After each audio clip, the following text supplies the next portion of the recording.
On today's episode of Gathering the Kings. I think creativity needs constraints. I think to be really successful, you have to say no to way more than what you say yes to. And I just didn't understand that in my early days. I thought that if I gave up those opportunities that came my way, then I somehow wasn't going to grow the business, or I wasn't going to be this visionary leader. And what I've learned is that I'm far more successful when I constrain my ideas, when we have a process for introducing new initiatives, and when I have a plan that everybody can execute off of. We're so much more successful now because of that. But I had to learn the hard way. You are listening to Gathering the Kings with Chaz Wolfe, featuring fellow 7, 8, and even 9-figure business owners who have real battle scars from business and life, but have prevailed as the king that they are designed to be. We welcome high-performing entrepreneurs to the stage in order to reveal the real of the real on what it takes to build a successful business today. We dissect the good and bad decisions they've made along the way that give a true and accurate picture of the journey of success and how you too can get there. Through this dialogue, you will learn the value of growing your network and surrounding yourself with power players and kings like today's guest. Grab your pen and notebook because we're about to dive in. Here we go. What's up, everybody? I'm Chaz Wolfe, Gathering the Kings podcast. Today, I've got Kerry Siggins on the king stage as a queen. Welcome. How are you, Kerry? I'm so good. Thank you for having me. I'm so looking forward to this conversation. Yeah, it's going to be awesome. I say this every single time I have a female guest, that a king is not masculine, it's mindset. And you have built an incredible business and teams. And so we're going to have an amazing conversation here today. So again, thank you just for being here and bringing the heat as a queen. Appreciate that. Let's do it. King and queen. Hey, it all doesn't matter, right? As long as you're living your best life, who cares what people call you? I love that. Love that. Kerry, I want to know, what kind of business are you in? I am in a very niche business, and we basically make squirt guns on steroids. So yeah, we make industrial cleaning equipment that uses high pressure water to clean all kinds of facilities that are very important to the world, like refineries, chemical plants, food processing plants. Our products are used to go clean all of the production equipment that is used to make everything that we use, the tires in our car, the gasoline that we use to drive to work, the plastic in our mouths, the glass in our iPhones, all that comes from an industrial facility that has to be cleaned. So we're a really important part of the supply chain, although no one pays much attention to us unless something goes wrong. That's right. And then you're the first person and you're getting blown up. Oh, pretty much. Yes. We are in a business of now. I need it now. That's right. Well, I think that from maybe a hidden industry, we're going to be able to pull out business principles that are super applicable, not just for our talk, you and me, but I think for the listener as well. So before we get into your story and kind of how you got started, a little bit more about the business, I want to know, at this stage in the game for you, you've obviously had an immense amount of success. Why are you still doing it? Why are you pushing? What's next? What's the bigger picture? What's your why? So StoneAge is an employee-owned company, and my legacy is I want to create 1,000 millionaires through employee ownership. And I'm such a believer in capitalism, but I feel like capitalism has gone awry with the concentration of wealth and the fact that only a very few are truly, truly benefiting from it. And most of the people who build the value in a company don't. And through employee ownership, it's a way to change that outcome. And so my goal is to create a $1 billion company here where we create 1,000 millionaires. And that's the legacy that I want to leave behind. So even though I've had a lot of success in my career, there's a lot of unfinished business. And that's my primary driver is really, and it's not about creating millionaires, right? It's about truly flipping the narrative about wealth creation and making it possible for people who are loyal to a company, who come in and work really hard every day, that are great teammates, that share the vision, that share the mission, that they too can have a really great life. They can live their best life too. Yeah. It's not just about the king or queen, as you said, living the best life, but in this case, everybody. Exactly. My follow-up question to that would be, like, have you always had that heart dream of being able to make multiple millionaires of other people, or is it grown over the years? Why is this the why? Yeah, no, it's definitely evolved. And I think that your vision as a leader always evolves as you mature as a leader. I always have wanted to be an impactful leader ever since I was a little girl. Like my mom said, I came out of the womb and was like the boss. I And think I have a daughter that fits it's that just like that. description. Yeah, all right. Yep. And so, but I never wanted to, I always wanted to inspire people to lead, whether it was being the captain of the softball team or on a project, right? I always wanted to bring people together so that we were successful. We always won as a team. So that's been a very intrinsic motivation for me my entire life. But I never really understood the power of employee ownership until I started working for an employee-owned company and until we started to scale. And I could see what was truly possible. So the thread is impactful leadership that helps people make their own lives better. And this has just been like the next evolution of it, of not just I have purpose and meaning in my work, but I can truly create a better life for myself through ownership of a company. That's incredible. Yeah, you're right. Our visions, our perspective, where we're headed, all that's adjusting and changing over the course of time. But Yeah. probably the underneath for you has always been leadership, like you said, just that wanting to grow yourself, but then also other people. And Yeah. you've just put a dollar amount to that now, it sounds like. Exactly. Very cool.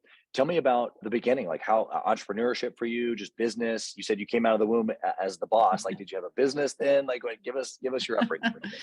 It's interesting. I've never considered myself to be an entrepreneur. My husband's an entrepreneur, has started multiple businesses, and we definitely have a different makeup. So I'm a hired gun. The two founders hired me when I was 28 to take over the company. And I'm sure we'll talk a little bit more about that later because it was some of my biggest failures that got me to that point. But they took this huge risk on me and hired me to take over their company. Yeah. But I've learned that I am an entrepreneur. I run an employee-owned company, and I have a really unique situation as a hired gun CEO. I think actually as a CEO of any company that you're a non-founder of, but I have so much control of where this company is going because I've earned the trust and the respect of the founders. We've grown this from, an $8 million company to a $100 million company. There's been lots and lots of successes that have afforded me the opportunity to gain that trust to really take this company where I think that it can go, where we think it can go. So I've learned that I do think a lot like an entrepreneur, and I am aggressive like an entrepreneur. You can't tell me that something can't be done because Exactly. I will prove that it can be done. And I've realized that even though I never had that idea of like, oh, this is what I'm going to start my company, I sold myself short by thinking, well, just because I don't have that one idea that I'm not an entrepreneur. Yeah. And I definitely am. But it took someone taking a chance on me when I was in my late 20s for me to learn that about myself. Yeah, interesting. Where do you think that you'd be now if you hadn't had been given that opportunity with then specifically the ability to grow and like space to figure out that you were really an entrepreneur? Honestly, I don't know that I would be alive.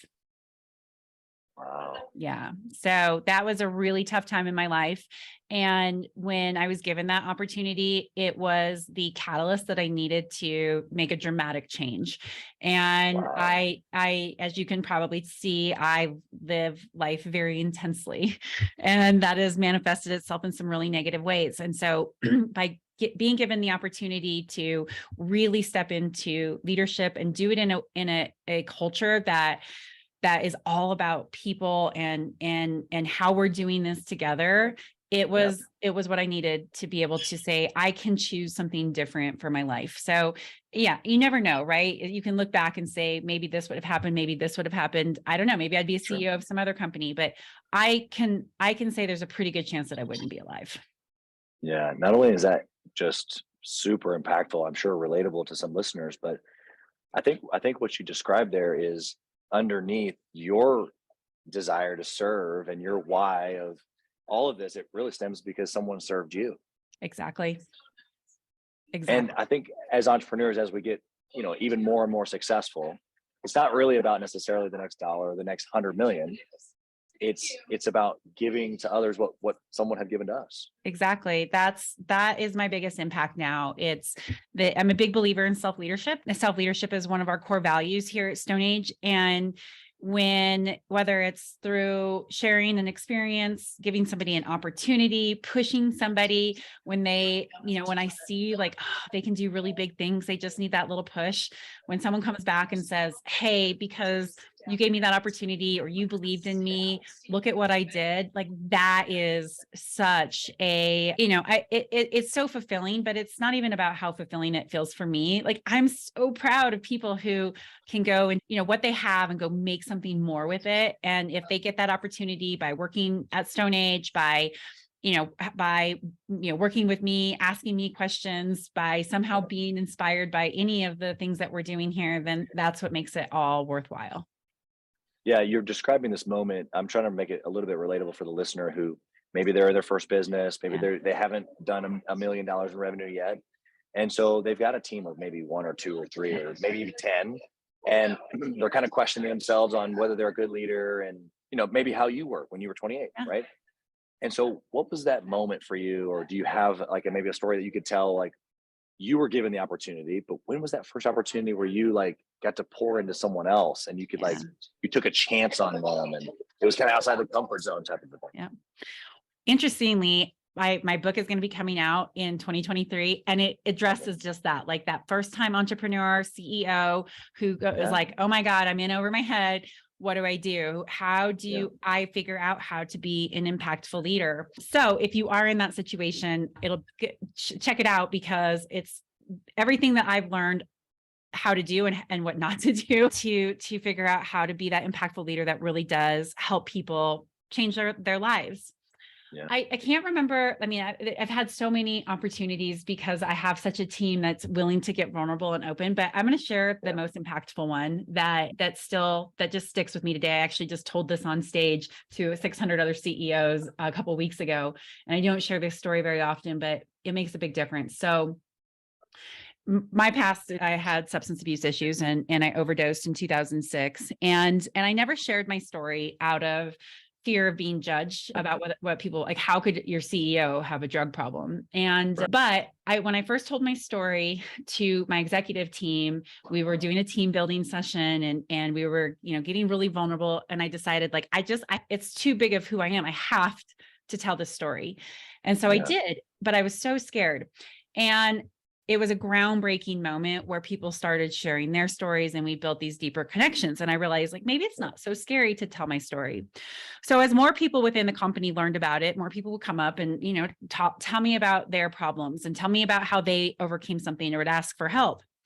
And one day I got a call from one of my employees who was in Las Vegas. And he said, Kerry, I don't know who else to call. I'm ready to jump off of my balcony.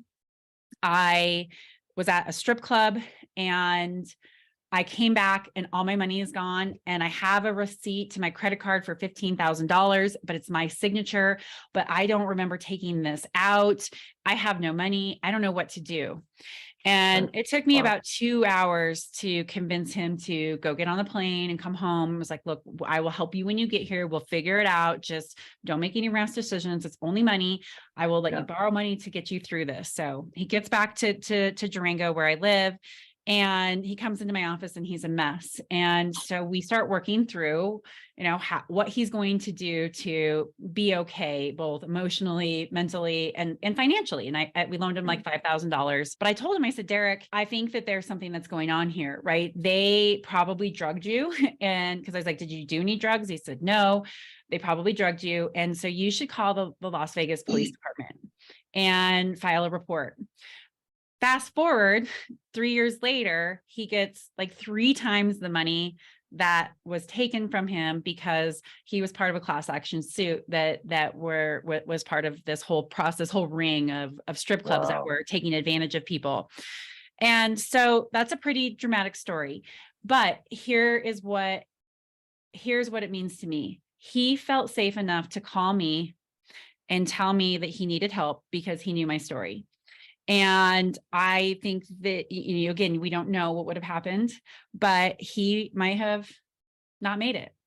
And the fact that we could share a connection in this really dark moment, because I understand those dark moments. And he came out, he's thriving, he still works for us, and that he could advocate for himself and actually make a big impact in this, in not only his life, but in the lives of all of these other people who were taken advantage of. Like, that's impactful.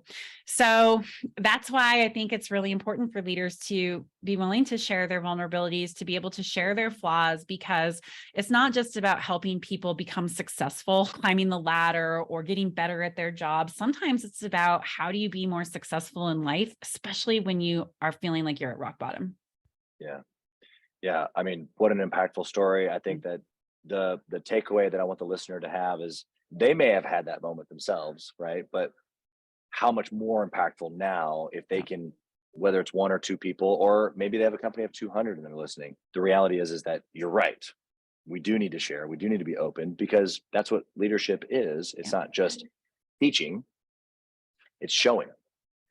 Yep, absolutely. And you can help somebody change their lives in a really unexpected way. Now, granted, I don't really want those phone calls of my employees like, I'm at a strip club and I'm in trouble, but you know what? Life is messy. And if we only think about leadership in the context of how it's moving business forward, then we miss out on the entire rest of the person, like the whole person who is showing up every day going like, oh, this is how I feel. And if you don't address some of those things, then you're not going to be able to, or if you don't, let me say that differently. If you're not able to help people address those within themselves, then that's going to hold them back in their jobs and their careers and their vocations. And so, you know, you've got to balance it, right? You can't become people's therapist, and you can't overshare as you're getting vulnerable with your stories, but you can show people that you are real and that you do understand, and that it's okay to be a little bit messy, because if you invest in messy people, they can come on and do some really, really amazing things. I am firsthand proof of that, because I was a complete mess when I was hired at 28, and here I am, 16 years later. So incredible. Yeah, we're gonna have some great quotes to pull from in that little set. So that's incredible. Okay, so let's go into some practicality here. Yeah. I want to maybe talk about maybe one of those first 2, 3, 4, 5 years. So, a little bit of time ago. And I want to know of a good decision that you made in the business that's you think back on it and it was like, this is a good decision. I'll do it over and over again. And it's something that the listener can take away. Yep. Two things. One, asking so many questions. So when I came in, I was 28. I had no idea how to run a business. I knew nothing about the industrial cleaning industry. And there were a lot of people who had been working here for 20 plus years. And I knew that there was no way that I could BS my way through things. And so I just asked a lot of questions. And then, well, how do you think we should fix this? What do you think we should do? And we had some tremendous immediate successes because I just asked questions, and everybody could feel like they were part of solving the problem. And I've taken that through, my whole career as a leader, is ask questions, involve people. Don't be afraid to say, I don't know. What do you think? In fact, that's my favorite question. Well, tell me what you think. What should we do? And it builds culture. It helps people build confidence in themselves about their own thought process and decision-making process. And it makes them feel part of the company. And you get better ideas and information when you ask questions. So that's my first one, is ask questions, ask questions, ask questions. Love it. The second one is, so my first year's CEO was the 2008, 2009 financial crisis. And I had no idea what to do. And it was the first time in StoneAge's history that we were going to have a loss, albeit it was just a small one, thankfully, because it was so much worse for other people. But the reason what we did is we said, what are we really good at? How do we stay focused on the core? How do we exploit the core? Where can we cut everything else but focus on the core? And that's what we did. And we're an engineering company, R&D, and we were in the midst of international expansion. So focus on continuing to engineer great products and keep expanding, right? How do we get more market share? And so everything else we stopped. People took a pay cut. They didn't get profit sharing that year, but we focused on the core, and we came back and we were 40% up the next year. Wow. And so I've taken that with me, is like, how, when times are tough, we just did it again here in COVID, focus on the core, focus on what you're really good at, and do not compromise on that. Compromise in every other area you can, but don't stop investing in what makes you really great. Yeah. Yeah. That second piece, I'm taking away two things. Not only do the thing that you're best at or your niche or your core, but then cut the other pieces until you get to a place where you've weathered the storm, or whether you've gotten big enough to where probably you have the resources to expand outside of that core. Exactly. So it's a double-edged action step there. So you gave us three, which is great. Over delivering in value here today. Oh, yes. Well, I tend to probably give people more than what they want. For better, or for worse, right? We get the better part today. So why do you think from your history, even through 2008, 2009, that was your go-to answer? Like where did that come from in your history where you dial in on the core? Give the listeners, maybe a story or maybe something, a part of your background that allowed you to kind of press in on that. Well, it was actually from an experience that flopped right before that happened. So we decided we make a line of sewer cleaning nozzles as well. And we decided to go in a different direction that was outside of our core, and it totally flopped. And we spent a bunch of money, especially for a small company, because we were really small back then. And it was like, ooh, okay.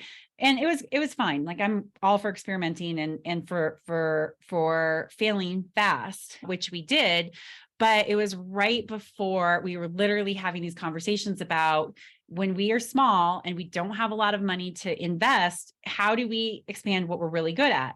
And this was something that we weren't really good at. And so I could take that lesson into the crash going, okay, wow, I know that this is what's right. I learned what happens if you start to get too scattered. And so that's what I didn't know it was going to work, right? I was scared. I had never gone through something like this before, but based on that experience of that flopping, we'd made the decision, then it's our core, it's our core, it's our core. And that just made sense to me going into a downturn. We were in a situation that our products at that time weren't capital expenditures. And they're really, really important to clean. Everything is about the nozzle that cleans. So we knew that we would be able to bounce back pretty quickly when it was all said and done. So how do we just bounce forward instead of just bounce back? And so that was the mentality that we took. Do you think that like the mindset of dialing into the core is like this huge, long process, or is it like you kind of just already knew? I'm trying to correlate it to the listener right now who is, maybe thinking about adding another service or another line, like, and when do they determine to do that, or should they just stay with what they know? How do they know what their core is? Maybe some insight there. Yeah. I mean, for us, it's easy what our core was. I mean, we'd been doing it for 25 years. So that wasn't a difficult thing for us to figure out. But here's an interesting thing that we went about doing as we started advancing our technology. And first, let me preface by saying, focus. It is the most important thing that you can do. And leveraging the resources that you have, whether that's engineering resources, whether that's marketing resources, whether that's geography, that's a really important, especially when you're a small company. If you start to say, ooh, I can go after this idea, but I have to pull resources away from what I know what makes us good, there's a bigger chance that you're going to fail. Now, sometimes companies have to pivot, right? But focus is everything. But it's also understanding what that focus needs to be and how, as you're evolving your products or service, how that focus needs to change. So we make a tool that cleans every type of application that's out there, a pipe, a tank, a surface. And when you're making small tools that use basically the same technology, you can have the breadth of the application. Right. When we started getting into automation, I said, let's do the same thing. Let's develop a piece of automation for every application. Well, that completely failed. It was such a much bigger endeavor to develop a much more complex system. And what we should have done is said, we're going to get really, really good at one application because it's a much more complex design, engineering effort. And so I had to take us back down and say, okay, now where we went with one type of technology, we went wide, we're going to take this technology and go really deep. And so, it evolves as your services and as your products, whatever you're going to market with changes. it's still on the core. We're still in water blasting. We're still solving the same types of problems, but we took a narrower focus and we're far more successful. But I had to learn the hard way of going too broad and realizing that there was no way we could support that as a company. Yeah, 100%. Okay, let's switch over to your bad decision. Same type of time frame, maybe early on, something that you just didn't work out that you can share with us that we can learn from. Yeah, besides making too many products. Yeah, that wasn't a very costly one. So I'm a believer that you can make anything work. Kind of like that entrepreneurial type mentality of like, don't tell me no, like we'll figure it out. Yeah. And I'm okay with taking risks. I like taking risks. But not everybody in the company likes that. And I led in a very, what I thought was disruptive way. But I think that, many on my team felt like it was probably chaotic because we didn't have this like really clear plan tied to the vision of where we're going to go. And so we made a lot of mistakes. We spent way too much money that we didn't need to. Is if I would have just slowed down and taken more time to plan to really get, because you can have a great strategy, but bad execution and it's a bad strategy. And so where I've really focused over this last 8 years as a leader is in execution. And I made that mistake early on where let's try this, let's do this, that's okay. We don't have it all figured out. We'll figure it out as we go. And that's tough. You can do a lot. And we did a lot with that strategy, but it was very uncomfortable and we made mistakes and a lot of people were miserable because we didn't have a plan that they could operate off of. Yeah. I mean, in essence, the freedom of doing whatever you want, it feels like, well, if I give that up, then I'm only doing this one thing, or I'm not entrepreneurial in my thinking. I'm a employee mind, and actually what you're really giving through a little bit more structure, through a little bit more planning, is freedom to the team to like really go after it. Totally. Right. Totally. I think creativity needs constraints. I think to be really successful, you have to say no to way more than what you say yes to. And I just didn't understand that in my early days. I thought that if I gave up those opportunities that came my way, then I somehow wasn't going to grow the business, or I wasn't going to be this visionary leader. And what I've learned is that I'm far more successful when I constrain my ideas, when we have a disciplined process for introducing new initiatives, and when I have a plan that everybody can execute off of. We're so much more successful now because of that. But I had to learn the hard way.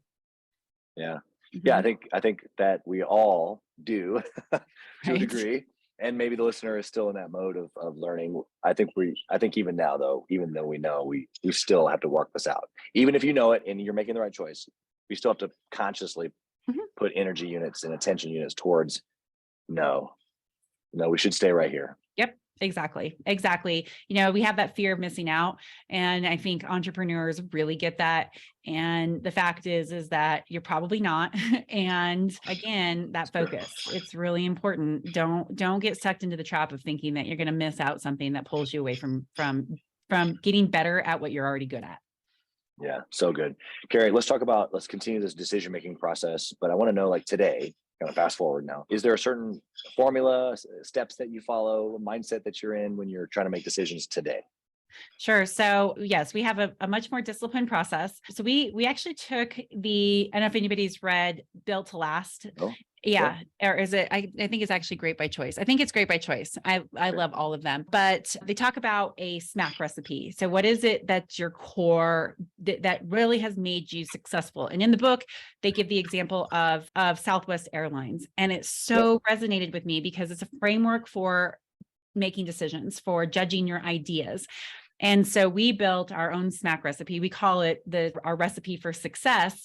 And we filter our ideas through that process, at least our the big ideas that we have. And so how is it going to fit into that framework? And it's really good because everybody can understand it and everybody can use it. And that means that I don't have to be the one making all the decisions all the time, that my team feels empowered because they know the vision, they know what we're trying to achieve, and they have this framework for decision making. I'm a big believer in framework for decision making. And so we go through and we judge it on the 5 different components of our recipe for success. And that's how we make decisions. Yeah, that's incredible. I mean, in essence, your recipe has come from the vision and the plan. Yep. And then to the principle that you just taught us is you stay focused. Yep. So if we're going to stay focused, if that's what we're committed to, and this is the vision and the plan, the decision is either it helps us get here or it doesn't. Yep. Exactly. Exactly. It really is brilliant. And Southwest Airlines is such a good example because, they made the decision it's going to be, short flights. It's going to have to be using this size of plane.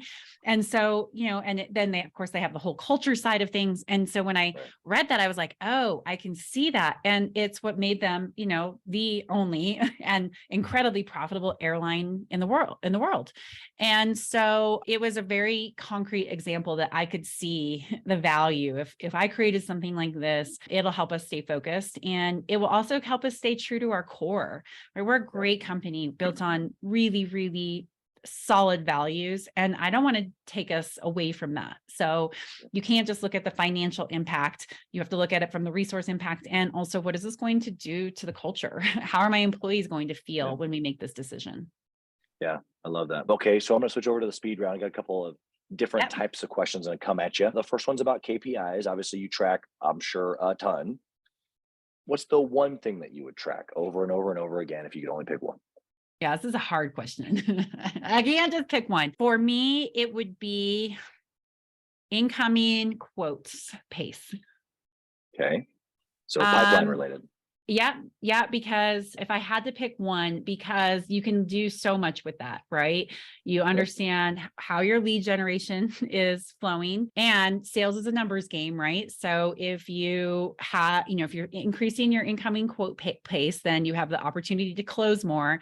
And then, then you have more opportunities to close deals. And that's what drives your sales revenue. It's what drives your EBITDA. It's what drives your cash flow. So I think if I was going to measure just one, it would be incoming quote pace. Yeah. I love how you gave the depiction forward and backward in the process, because it's actually not the first thing. Obviously, getting the lead or the marketing story out would be first. But that little piece right there tells the story both ways. Exactly. That's why, so that's why, it can be both a leading and lagging indicator. So if I had to choose one, I would want, that's the best one I could think of that would give me both a leading and lagging feel for what's going on in the company. Yeah, love that. What book would you recommend? You already mentioned Jim Collins, but is there another one that you want to throw at us for a six-figure business owner? Oh my gosh, I read so much. I think so. I'm big on strategy. And but strategy is so hard for people to wrap their heads around. And the best book that I've ever read is called Good Strategy, Bad Strategy by, oh gosh, I forgot to write down his name. I have it over here. Ron something. Sorry, you'll have to Google that and put it in the show notes. Yep.